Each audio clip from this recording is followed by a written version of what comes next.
Hello, everyone. Thank you for joining me today.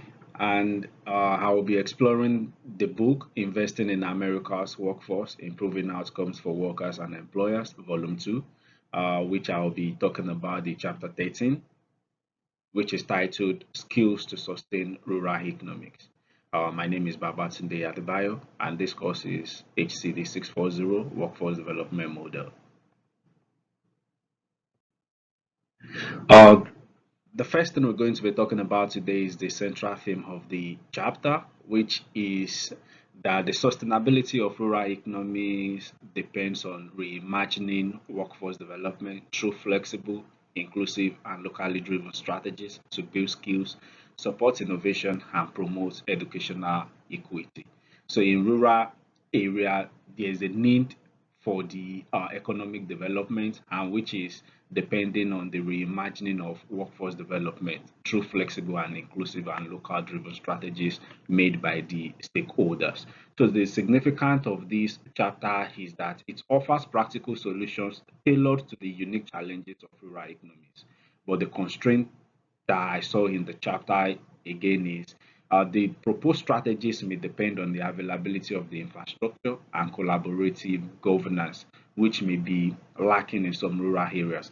For example, I have a classmate that during the in-class period, she usually have the technology issue. Like for instance, she lives in a rural area, and the network coverage is always one of our challenges, which she has to travel to miles to be able to have access to internet, which I believe is also a constraint in this book.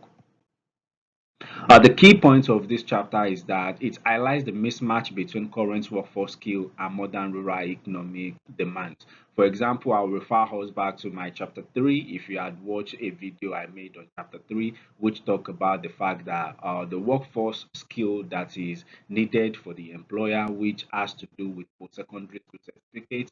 This chapter is also highlighting the mismatch between the current workforce skills and modern rural economic demand as well. So the two are connected together. And it also highlight that schools should integrate career and technical education with academic learning to equip students for dynamic work environment they are going to be seeing in the future. And the third one is there, which talks about the innovation, which I just made an example of. And the next one we'll be talking about now is the target audience. Who are the target audience? Which at the same time we can call the stakeholders. They are the rural educators, the workforce professionals, the economic developers, and the policymakers. And this chapter is relevant to them because it offers practical strategies to address economic disparities, strengthen local talent pipelines, and promote sustainable employment, helping them respond effectively to the rural needs and to be able to develop the economic of the rural area. So this book is, I can say this book is one of the most relevant book in anything that has to do with workforce development. You should grab it once when you are free as well. You should go check it out and see what's all about. And these are the references I made use of in the chapter, and I hope you could grab the book and also have a look at it by yourself. Thank you for joining me today, and God bless.